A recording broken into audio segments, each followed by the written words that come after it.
Good morning, folks. This is MLive Chief Meteorologist Mark Torregrossa. A much quieter day on the way today weather-wise. In fact, refreshing weather coming in from the north and west, so let's get to it.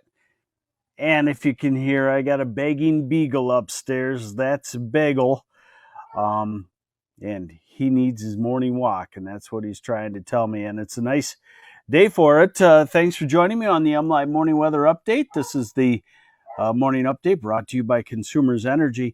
Now look at the satellite picture. Satellite picture shows clear skies across lower Michigan. We're kind of in a wedge between the cold front off to the south and east, which, by the way, the highest official wind gust I saw was 69 miles an hour at Portage near Kalamazoo.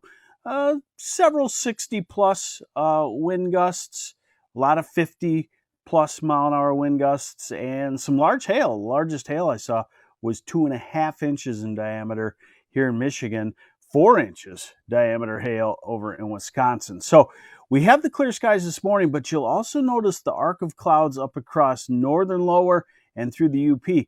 That's the cooler air that will be sagging south, and as it sags south, it will bring us cloudiness through the afternoon and even what I call radar freckles. That is just a spotty shower or two here or there.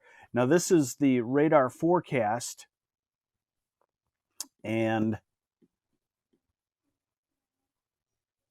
let's get to a good spot there. The radar forecast, and you'll see what I'm talking about.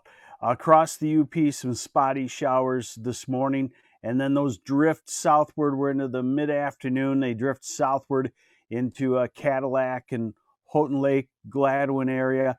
And then by evening, maybe drift southward to Bay City, Saginaw, and maybe toward Grand Rapids even overnight tonight. So nothing widespread. Everything would be very quick. And most of us will stay dry. Now, let's look at all the squiggly lines going into the future, and it is fairly quiet.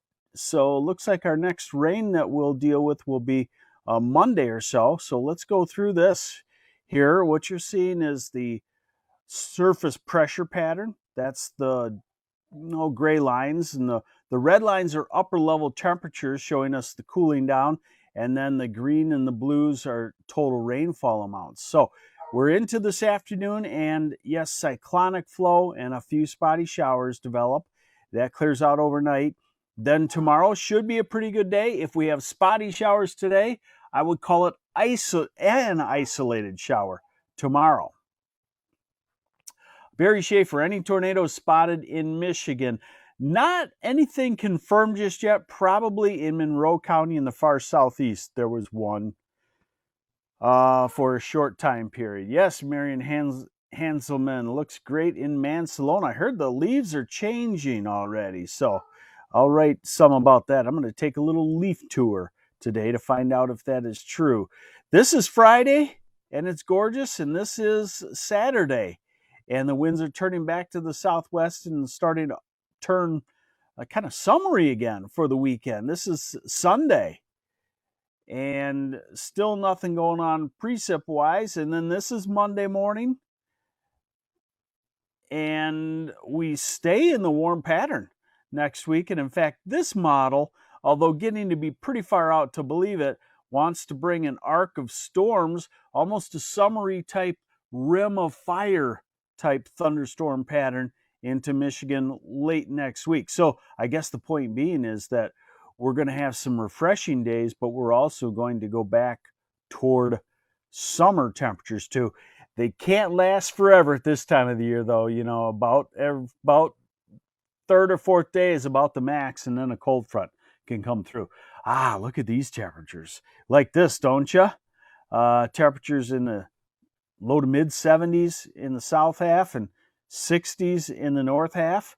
And then tomorrow, highs about 70, very comfortable. And Friday, tack on 3 or 4 degrees to the mid 70s. And then Saturday, jump it back to the low 80s in a lot of places. And then Sunday, look at this temperature spread. And that's what we have at this time of the year. We have 60 in the north and almost 90 at the border. Monday, 70s. Tuesday, well back into the 80s perhaps, ahead of that warm system. And Wednesday in the 80s, and Thursday, and then Friday somewhat cooler. So I guess the theme here is, I guess I would call it maybe 50% comfortable, 50% summery in the 80s as far as for the next 7 days, and no real measurable, appreciable precip until we get to about next Monday or so. Hey, there it is. A lot easier than yesterday, right? The MLive Morning Weather Update brought to you by Consumers Energy. They're working hard. Still, as of earlier this morning, about 95,000 people without power. A lot of tree limbs and dead trees come down on power lines. So it doesn't take a whole lot to start power outages. It takes 55, 60 mile an hour wind and several trees, and then it just kind of snowballs, so to speak, from there. Thanks for joining me. I'm MLive Chief Meteorologist Mark Torregrossa. We'll see you back here tomorrow. Bye.